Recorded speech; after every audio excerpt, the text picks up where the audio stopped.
Madame, Monsieur, je vous dis encore une fois bonjour ou bonsoir, où que vous soyez actuellement. L'émission Ça va causer, nous mettons le cap à cette émission aujourd'hui. Nous rencontrons un grand monsieur qui est à Québec. Son nom, Irénée Routéma. Il est chroniqueur politique, il est conférencier, consultant en communication. Et ce monsieur a également en fait collaboré à la commission Bouchard-Taylor. En fait, il a travaillé dans un genre de mémoire, un mémoire pardon, sur la commission Taylor.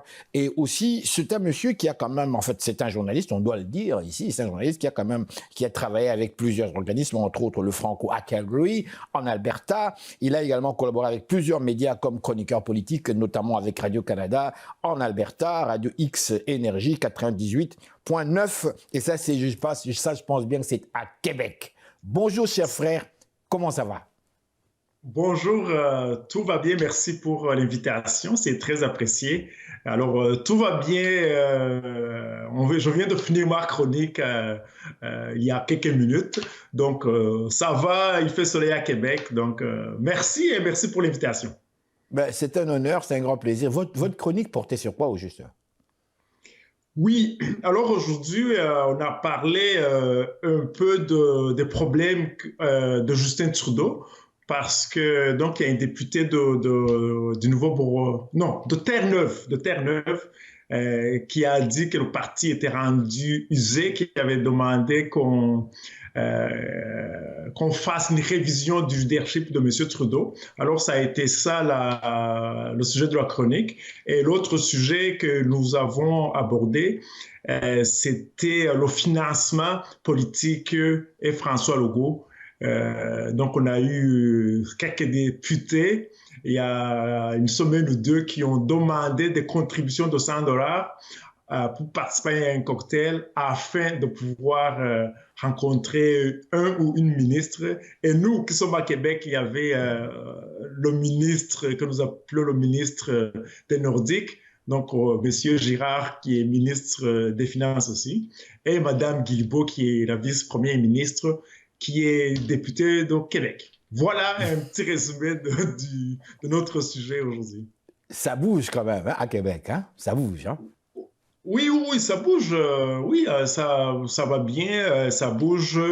Donc, il y a eu le lancement du mois de l'histoire des Noirs à Québec vendredi dernier, mais je n'ai pas pu y aller. On a des gens très actifs dans la communauté, dont Webster, que vous devez sûrement connaître. Donc, c'est quelqu'un de Québec, de Limoilou. Oui, Webster, qui était un ami son nom aussi. dit tout. Oui, ça dit tout. Donc, c'est un frère qui est très impliqué, que nous respectons beaucoup. Et donc, non, ça va bien à Québec. Merci, Monsieur Irénée Routéma, chroniqueur politique, conférencier, consultant en communication. Dites-moi, je vois ici que vous êtes diplômé en sciences politiques également. Alors, je vais vous demander rapido presto ici, dites-moi, nous suivons un petit peu l'actualité, vous êtes un expert, quel est votre regard sur le continent actuellement? Le continent africain? Oui.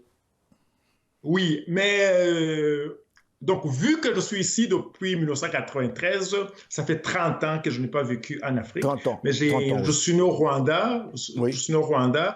Après ça, j'ai vécu, je suis retourné en Afrique en 2007 à Bamako, Mali. Alors, ce que je constate aussi en Afrique, c'est la situation qui se passe au Sénégal m'inquiète beaucoup parce que c'est un lieu de paix, les élections, la démocratie.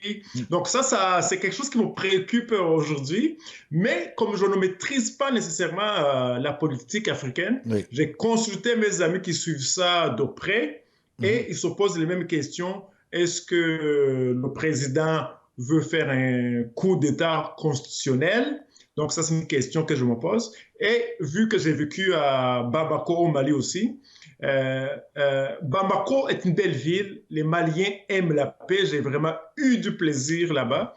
Et la situation dans laquelle le Mali se trouve, j'ai beaucoup d'amis au Burkina Faso. Donc je suis inquiet quand je vois l'Afrique aujourd'hui.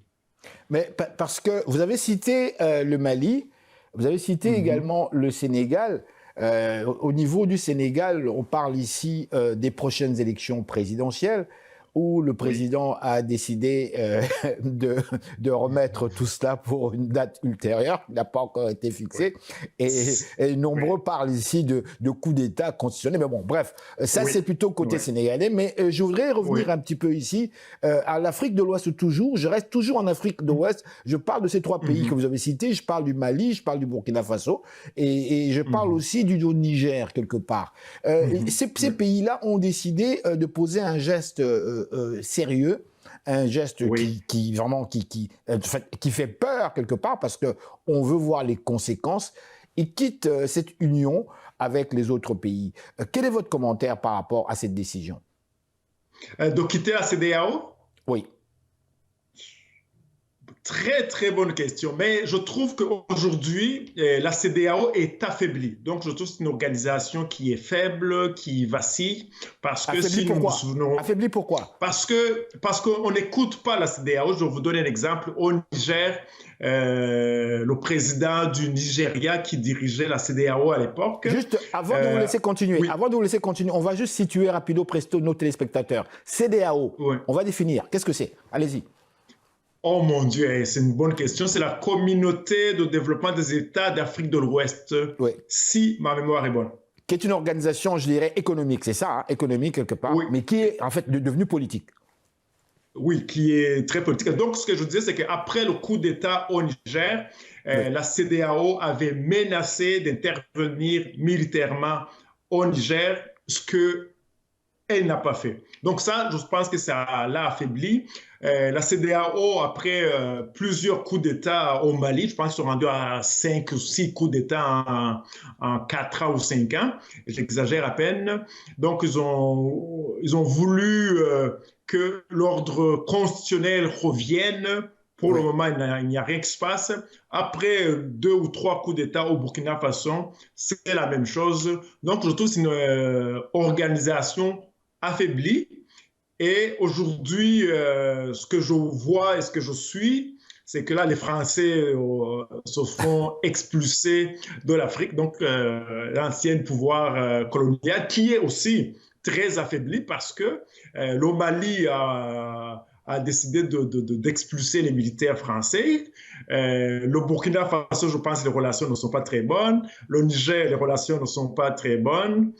Et donc, c'est pour ça que je trouve que la France est affaiblie. Et aujourd'hui, probablement que nous rentrons dans un nouveau cycle de l'Afrique avec l'aide de la Russie là, qui commence à prendre place en Afrique. Et vous remarquerez que les États-Unis, au début, ont condamné le coup d'État au Niger. Par la suite, ils ont décidé malgré tout de renvoyer, donc d'envoyer de nouveau l'ambassadeur des États-Unis au Niger. Et je pense qu'ils ont gardé certains militaires parce que les Américains ne veulent pas que les Russes s'implantent complètement en Afrique. Donc c'est ça l'objet, oui. Justement, vous parlez de la présence russe sur le continent africain. Et vous vous rappelez, dès l'accession des pays africains à leur indépendance politique, nous parlons des années 58, des années 60 comme tel, on parlait déjà à cette époque-là comment dirais-je, de cette lutte entre les deux puissances hégémoniques et qui étaient victorieuses à la fin de la Deuxième Guerre, soit les États-Unis ainsi que l'URSS dans ce temps-là. On parlait déjà de cette guerre qui allait avoir lieu sur le continent africain. On a vu plusieurs personnalités politiques qui ont émergé, qui étaient plus de gauche, qui ont opté pour, comment dirais-je, ce mode de fonctionnement. On a vu la Guinée de Sékou Touré qui a été boudée. On sait ce que c'est. On a vu aussi que plusieurs chefs d'État qui ont été assassinés, on peut le dire maintenant. Il y a eu plusieurs morts comme telles. Donc, la présence russe comme telle en Afrique, la question que nombreux se posent, mais depuis 60 que les Russes essayent de pénétrer ce continent-là, ils ont été bloqués. Aujourd'hui, on constate que ça passe. Qu'est-ce qui s'est passé exactement? Je n'ai pas la réponse. J'aimerais l'avoir, mais vous voyez, hier, je suis un grand fan fini, comme on dit ici, de Nelson Mandela. Et Mhm. durant sa lutte donc pour mettre fin à l'apartheid, les pays dits capitalistes n'ont pas voulu l'aider au départ, ni les Américains, ni les Anglais. Et ce sont les pays qualifiés de socialistes, Mhm. et donc Oui. la Tanzanie, Cuba Mhm. et l'URSS, comme vous disiez, qui ont aidé Nelson Mandela. Et vous vous souviendrez que Mandela, quand il est sorti de prison, il est allé rendre visite à Castro. Les démocrates, comme on le dit, ont dénoncé M. Mandela, mais il a dit, je ne peux pas abandonner les gens qui m'ont aidé dans ma lutte. Alors, moi, ce qui m'inquiète, c'est que en politique, là, il n'y a pas, les pays n'ont pas d'amis, ils n'ont que des intérêts.